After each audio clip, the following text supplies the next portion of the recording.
안녕하세요. 아싸아세안의 송창섭입니다.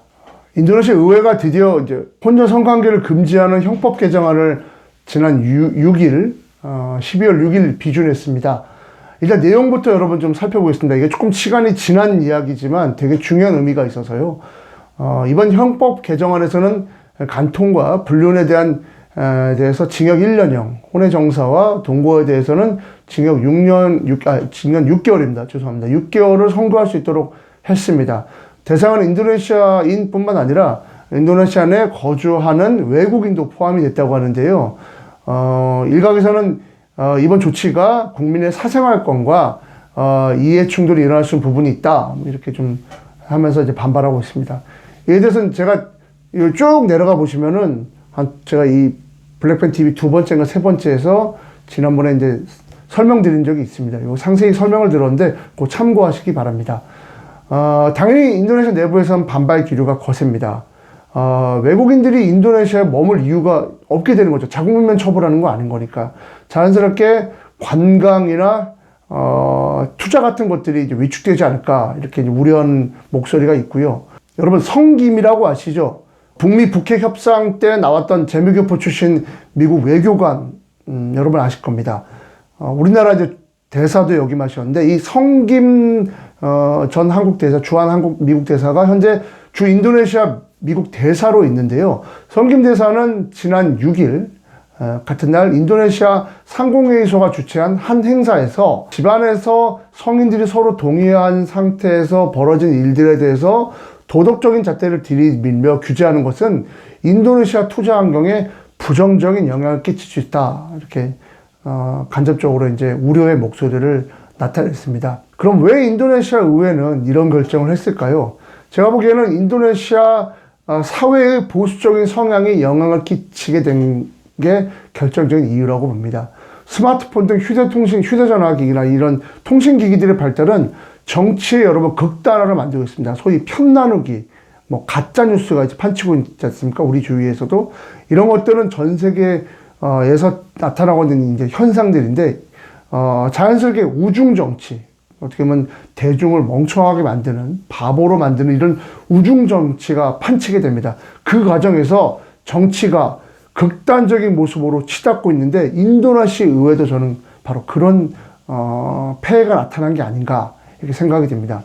인도네시아 의회가 이런 움직임을 보인 것은 이번이 처음이 아니라는 점에서 여러분 굉장히 저는 걱정스럽고요.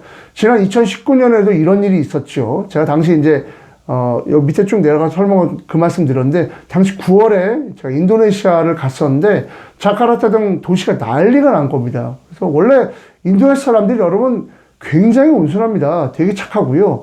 그리고 폭력적인 사람들이 아니에요. 그런데 공항에서 시내로 가는데 도시 곳곳에 막 불에 탄 흔적이 보이는 거예요. 그래서 제가 기사에게 물었습니다. 도대체 무슨 일이 있었냐? 그랬더니 지난 밤사이 젊은이들이 이 지금 혼전 순결을 금지하는 형법 개정안 발의에 항의하에서 막 나와가지고 화가 나서 거리로 뛰쳐나와서 시위를 벌였다는 겁니다.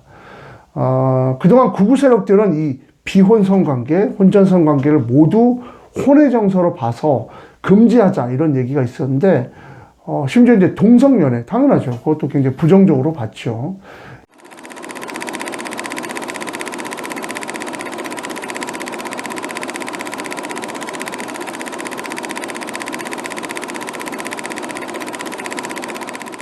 예전부터 간통은 여러 법으로 금지되어 왔습니다. 인도네시아에서는. 그런데 이번에 논란이 되는 것은 결혼 전 미혼자들까지 이게 다 대상이 됐다는 겁니다. 사실 결혼 전에는 이건 뭐 여러분 규정할 수 없는 거잖아요. 뭐 간통이야 뭐 윤리적으로 우리도 이제 얼마 전까지 문제가 있다고 봤지만 미혼자까지 대상을 잡는 것은 한 논란이 벌어질 수밖에 없습니다. 저는 이번 형법 개정안에서 또다시 주목하는 것은 또 하나가 있습니다. 대통령과 이 정부에 대해서 비판하는 것을 법으로 차단하겠다라고 이 형법 개정에 당했다는 겁니다. 개정안에 따르면 현직 대통령과 부통령을 모독할 경우에는 최대 3년 징역형을 선고할 수 있도록 바꿨습니다. 저는 이 법을 보면서 인도네시아가 과연 제대로 된 민주국가인지 의심스러웠습니다. 민성 대통령이 탄생한 나라에서 권력을 비판했다고 해서 법으로 처벌하면 그게 민주주의 국가인가요? 이는 예전에 있었던 모독금지법을 되살렸다는 평가를 받고 있는데요. 관련 규정은 과거에도 인도네시아 정부 의회가 입법화하라고 했습니다. 하지만 2006년, 7년도에 그때마다 이제 헌법재판소가 이를 기각했습니다. 사전 허가를 얻지 못한 시위가 폭력적으로 변하거나 공익을 해친다. 또 뭐 공공서비스에 지장을 줄 때도 범죄로 규정해서 처벌할 수 있다고 했던 것도 여러분 저는 이번에 굉장히 놀라웠고요. 집회 및 시위가 허가 대상인 허가제인 상황에서 모든 시위를 원천적으로 차단하겠다 이렇게 보여집니다. 이번에 통과된 형법 개정안은 공포된 지 3년 후부터 시행되며 정부는 그 사이에 이제 관련 시행령을 이제 마련하겠다는 입장인데요. 인도네시아 전 법안부 장관은 새로운 형법 내용을 대중에게 알리고 법 집행관을 교육할 거다 이렇게 말을 하고 있는데 저는 이런 것들이 인도네시아 사회가 점점 보수화되고 우경화되고 국민들의 입을 막고 뭐 이런 것이 아닌가. 그러면서 국민들은 더 극단으로 흐르게 되는 이런 두 가지 상충되는 부분이 부딪혀지면서 앞으로 더 큰 논란이 이어지지 않을까 걱정스럽습니다.